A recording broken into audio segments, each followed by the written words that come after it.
देवता के सामने, और बाइबल कहती है इज़राइल पर बड़ा ही प्रकोप हुआ और इज़राइल हारने लगा। मुझे ये बात कभी समझ नहीं आई कि ऐसा कैसे हो सकता है कि एक शैतानी व्यक्ति शैतान को, क्योंकि जो शैतान था वो इंसान की बलि लेता है और कोई धरती पर इंसान की बलि नहीं लेता, लेकिन जैसे ही उसने इंसान की बलि ली और बाइबल कहती है कि वो इज़राइल हारने लगा। क्यों इज़राइल हारने लगा? अगर परमेश्वर इज़राइल के साथ था तो शैतान का काम सफल कैसे हो सकता है? उसमें परमेश्वर हमें एक सीखने के लिए चीज बोल रहे हैं। आपका वैरी, आपका दुश्मन आपसे ज्यादा समर्पित अगर होकर चले, परमेश्वर के सामने उन्होंने एक भी कुर्बानी नहीं दी, लेकिन उनका जो वैरी था वो अपने बेटे की कुर्बानी दे गया। परमेश्वर इस बात से गुस्सा था इज़राइल के ऊपर से कि तुम्हारे दुश्मन को कुर्बानी का, बोने का अर्थ मालूम है, लेकिन जो मेरी प्रजा है इनको कुर्बानी का, बोने का अर्थ मालूम नहीं है अभी तक। और बाइबल कहती वो हारने लगे और बड़ी सोच में पड़ गए कि अगर परमेश्वर हमारे साथ है तो शैतान हमारे ऊपर अटैक क्यों कर सकता है, वो हमारे ऊपर कब्जा कैसे कर सकता है, वो हमारे ऊपर सफल कैसे हो सकता है। जब मैं छुटकारे की आपसे बात करता हूं तो ये बात ध्यान में रखो कि छुटकारा सिर्फ परमेश्वर के ऊपर निर्भर नहीं करता। ये 50-50 की गेम है, जहां 50% आपका और 50% परमेश्वर का होगा। इसलिए बाइबल कहती, परमेश्वर ने कहा तुम परमेश्वर के, यीशु मसीह के सहकर्मी हो। तुम्हें नौकर नहीं बोला गया, उसने कहा तुम प्रभु यीशु मसीह के सहकर्मी हो, तुम उसके साथ मिलकर कार्य करते हो। जब मैं छुटकारे की बात करता हूं, चाहे वो आपके परिवार का छुटकारा हो, चाहे वो आपके फाइनेंस का छुटकारा हो, चाहे वो आपके शरीर का छुटकारा हो, चाहे वो आपकी स्पिरिचुअल लाइफ में शैतान से छुटकारा हो, ये सारे छुटकारे आप पर निर्भर नहीं करते, ना ही परमेश्वर पर निर्भर करते हैं। ये आप और परमेश्वर दोनों पर निर्भर करते हैं। कितने मेरी बात को समझ रहे हैं?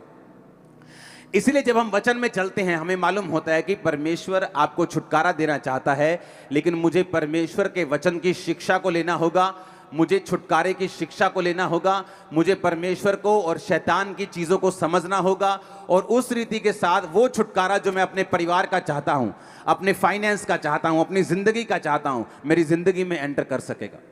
क्योंकि होता क्या है, जब विश्वासी परमेश्वर में आता है वो सारी चीजें परमेश्वर पर छोड़कर परमेश्वर की ओर देखता रहता है।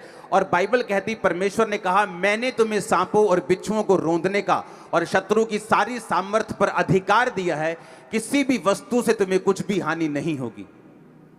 हम परमेश्वर की ओर देख रहे हैं कि वो दुष्ट आत्मा को दूर करेगा, और परमेश्वर हमारी ओर देख रहा है कि तू कब समझेगा कि मैंने तुझे दुष्ट आत्मा के ऊपर अधिकार दिया है। हम परमेश्वर की ओर देख रहे हैं और परमेश्वर हमारी ओर देख रहे हैं। इसलिए जब आप ये छुटकारे का वचन सुनते हैं, आपको मालूम होता है कब परमेश्वर की ओर देखना है और कब अपना काम करना है जो परमेश्वर ने मुझे अधिकार दिए हैं करने के लिए। हालेलुया। अगर आपको छुटकारा चाहिए, एक छुटकारा जो एक औरत मांग रही है अपने पति के लिए, क्योंकि जो नशा करता है, जो उसकी बात को नहीं सुनता, एक छुटकारा जो माँ मांग रही है अपने बेटे के लिए, अपनी बेटी के लिए जो बिगड़ चुकी, एक छुटकारा जो एक आदमी अपने फाइनेंस का परमेश्वर से मांग रहा है, एक छुटकारा जो एक औरत अपने शरीर का, अपनी बीमारियों से मांग रही, एक छुटकारा जो आप अपने फाइनेंस का, अपनी फैमिली का मांग रहे हैं, एक छुटकारा जो आप अपनी स्पिरिचुअल लाइफ का मांग रहे हैं, शैतान से, जादू टोनों से मांग रहे हैं। ये सारे छुटकारे निर्भर करते हैं। पहला पॉइंट जो आज के वचन का है, उत्पत्ति 26 उसकी 24 आयत, दानियेल 2 उसकी 18 से 19 आयत, भजन संहिता 17 उसकी 3 आयत, प्रेरितों के काम 18 उसकी 9 आयत। ये 4 आयत अब मैं पढ़ूंगा और बाकी अगले पार्ट में पढ़ूंगा।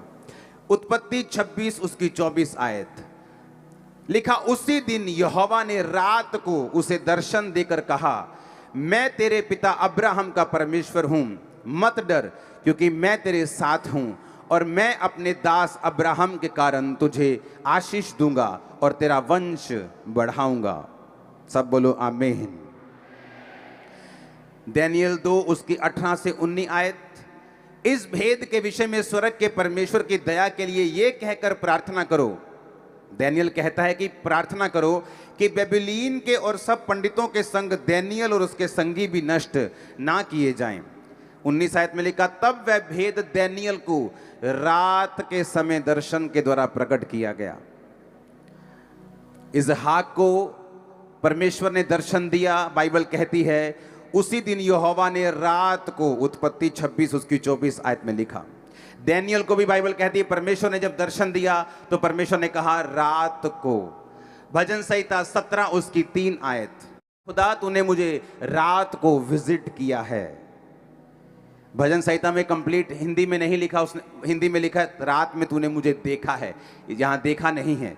क्योंकि अगर इसको इब्रानी भाषा में हम असली भाषा में निकालें, जिस भाषा में बाइबल लिखी गई थी, उस वचन को हम समझेंगे, असली भाषा में उस वचन को पढ़ेंगे, जिसका मतलब है पकड़। हिंदी में भी है ना ये शब्द पकड़। इब्रानी भाषा में विजिट का मतलब है किसी के पास जाना, विजिट करना, अपने रिश्तेदार के पास। जब कोई बीमार होता है हॉस्पिटल में आप विजिट करते हैं, उसका इब्रानी भाषा में मतलब है पकड़, जिसका मतलब है विजिट करना। तो इब्रानी भाषा की असली जो बाइबल है उसमें लिखा हुआ है कि तूने रात को मुझे विजिट किया है। अपने पड़ोसी को बोलो रात को। फिर प्रेरितों के काम 18 उसकी 9 आयत को मैं पढ़ूंगा, उसमें भी लिखा प्रभु ने एक रात दर्शन के द्वारा पौलुस से कहा मत डर वरन कहे जा और चुप ना रहे। सब बोलो आमीन। एक और वचन में पढ़ना चाहूंगा, लूका 6 उसकी 12 आयत, उसमें लिखा उन दिनों में वह पहाड़ पर प्रार्थना करने गया और परमेश्वर से प्रार्थना करने में सारी रात बिताई। फिर से बोलो रात। उत्पत्ति 32 उसकी 24 आयत को मैं पढ़ना चाहूंगा, उसमें लिखा याकूब आप अकेला रह गया और कोई पुरुष पौ फटने तक, यानी सारी रात उससे मल्ल युद्ध करता रहा। फिर से बोलो सारी रात। अगर आप क्रिश्चियन हैं, संपूर्ण छुटकारा चाहते हैं, तो ये बात मेरी ध्यान से सुनना, कान में स्पिरिट में आज सुन के नहीं, इसको गाड़ के लेके जाना। अगर आपकी रात आपके काबू में नहीं है, आप कभी संपूर्ण छुटकारा नहीं हासिल कर सकते। आप जितने मर्जी बड़े बिशप के, अपोस्टल के, पास्टर के बेटे क्यों नहीं हैं, आप जितने मर्जी बड़े दान देने वाले क्यों नहीं हैं, अगर आपकी रात आपने काबू में नहीं की, आप छुटकारा नहीं पा सकते। आम लोगों के लिए रात सोने के लिए है। रात हो गई सो जाओ। मेरे और आपके लिए रात खुदा से मिलने के लिए है। वो क्या कहता है, वो क्या चाहता है, वो क्या कहना चाहता है। रात को डर लगता है लोगों को, लगता है कि नहीं लगता? आपको मालूम बाइबल क्या कहती है? बाइबल कहती है यहोवा घोर अंधकार में रहता है। जिनको अंधेरे से डर लगता है, शैतान उनको डराता है कि मैं यहां पे हूं, लेकिन घोर अंधकार में शैतान नहीं, क्रिश्चियन लोगों के लिए परमेश्वर खड़ा है।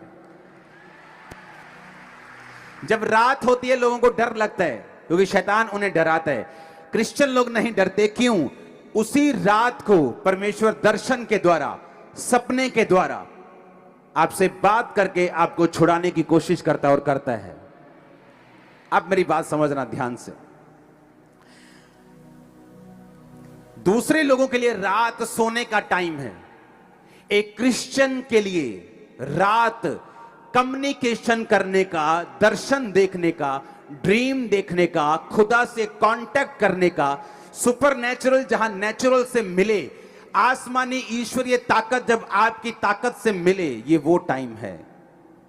इसलिए मैंने क्या कहा, अगर आपकी रात आपके काबू में नहीं है तो मैं बिना देखे, आपकी केस को बिना सुने मैं आपको बता सकता हूं कि आपकी लाइफ में अभी संपूर्ण छुटकारा नहीं है।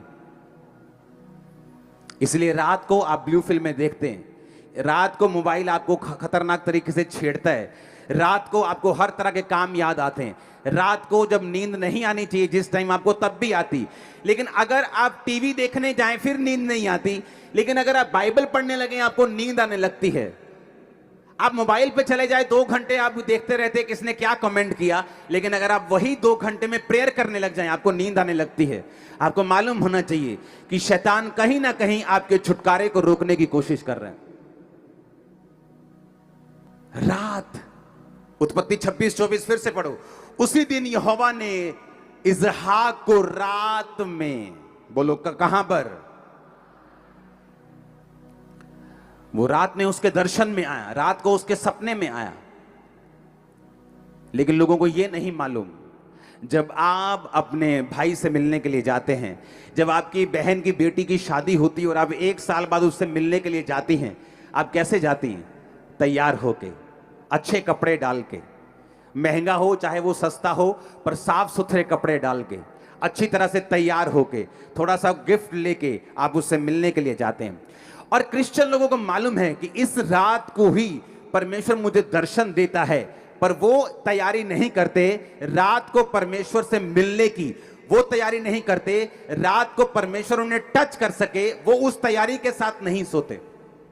आप टीवी देख के सोएंगे, परमेश्वर दर्शन नहीं देगा आपको। मेरा एक्सपीरियंस मैं आपको बता रहा हूं।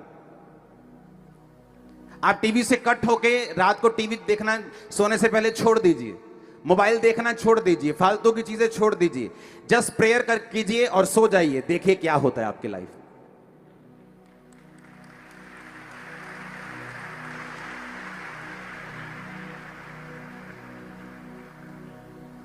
जब मैं इंडिया से बाहर था 21 दिनों के लिए, और रोज प्रेयर में, कोई व्हाट्सएप नहीं था तब, फोन पे इंटरनेट नहीं था, फोन सिंपल वाले होते थे, छोटा सा कैमरा होता था फोन में, कभी फोटो खींचने वाला, तब की बात मैं कर रहा हूं। तब इतने बड़े बड़े स्मार्टफोन नहीं थे,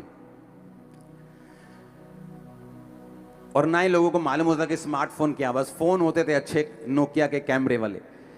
उस टाइम में जब मैं प्रार्थना करता था, और टीवी चैनल भी कौन सा था? क्रिश्चियन। मेरे रूम में जस्ट प्रेयर देखना, टीवी तो Christian channel, just prayer, TV देखा फिर क्रिश्चियन चैनल। जैसे मुझे लगा था कि मैं बोरिंग हो गया हूं, बोर हो गया हूं। 21 दिन ऐसा लगता है क्या लाइफ है। उठो, नाश्ता करो, प्रेयर, अगर नाश्ता नहीं करना, फास्टिंग में हो तो प्रेयर, उसके बाद बैठ जाओ, बाइबल पढ़ो, उसके बाद वही टीवी, फिर वही वचन, फिर।